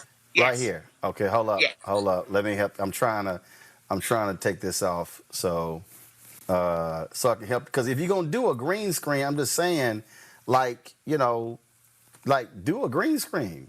Well, we're on FaceTime. That's why how you change a green screen on FaceTime. We're not on Zoom. If this was Zoom, I would give you something. Yeah, but you can also, they have apps for that. I know. Look, Roland, I ain't had time for all that, man. This is flattering? And I'm wearing a safari shirt that makes the green pop. I don't have any. Usually, you know what I usually have this in the background and my law degree, because I have a law degree. I'm a lawyer. I know. Usually I have all that showing. But today it's just my face. This is all you get. Yeah, I just want to show you, just so you know, I'm at home, Jackie. You see this? Yes. You see this? Yes, it's a green screen, Jackie. I'm just want to let you know. I know. don't see anything, actually. Hold on. I don't see anything. Right, you're actually, all I see is my box. Yeah, gotcha. That's right, because you didn't have the feedback. So when you see the video playback, you'll see that I put my green screen up, but then we also have the graphics. Teach me, Your Honor. Since your comedy is sex therapy, I'll give you a free technology consult to help your interviews. But I don't want people to watch this and think I don't really talk about sex in a raunchy way, because the comedy you saw. You don't. No, I'm serious. Okay, hold on. Let me explain you. It was a Saturday. I'm scrolling, and I came across it was like a 7-minute video. On Twitter? I was hollering, cracking up. I sent my booker, Jackie. I sent Jackie Clark. I'm telling you what happened. I sent Jackie Clark, my booker, a text. I was like, get her ass on the show. This was hilarious. Oh, thank you. that was from you weren't watching. It was funny. Thank you. That was from This Week at the Comedy Cellar on Comedy Central, and I taped that right before the virus shut the world down. So I appreciate you retweeting me and telling the world about me. Yes, indeed. All right. So you said, look, y'all, I ain't working. I need some money. We always do this with our comedians. Give folks your Cash App. Oh, my Cash App is $ Jackie Fabulous. Very easy. $ JACKIEFABULOUS. And fun fact for you, Roland, today is my birthday, August 12th. All right, then. Well, happy birthday. Thank you very much, sir. So y'all send Jackie some money on her Cash App. It's her birthday. And y'all make it rain. Make it rain. Do it, Timmy. And go to my website, JackieFabulous.com, so you can find me on social media and get to know me. I appreciate it, Roland. Make it rain so much that she'll put on Rihanna's birthday cake for her birthday and her almost single coronavirus man. All right, Jackie. Thank you, Roland. Take care. I appreciate it. Thanks a bunch. All right, y'all. That is it for us, Roland Martin Unfiltered. Let me read y'all the names of our folks who've given to our fan club, who've given $50 or more.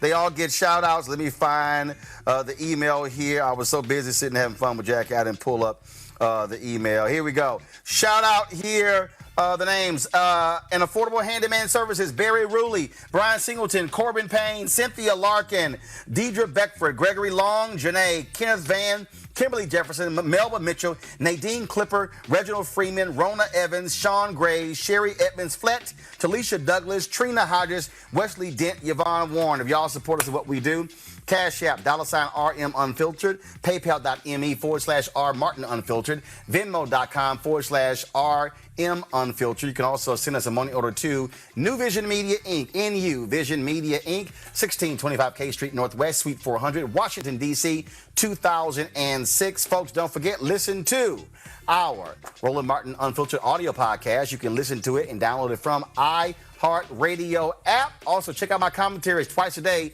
on the Black Information Network. You can also hear those on the iHeartRadio app. Tomorrow, Reese Colbert, Erica Savage, Greg Carr are going to be in the house. Oh, y'all know we going to bring the funk fever in the funk house. Hey, y'all, don't forget, register to vote. Go to vote.org, please. We want you to check your registration. We want you to ask for an absentee ballot. Check your polling location. Our power can be used at the ballot box. And if you don't vote, shut the hell up. I'm going to see y'all tomorrow.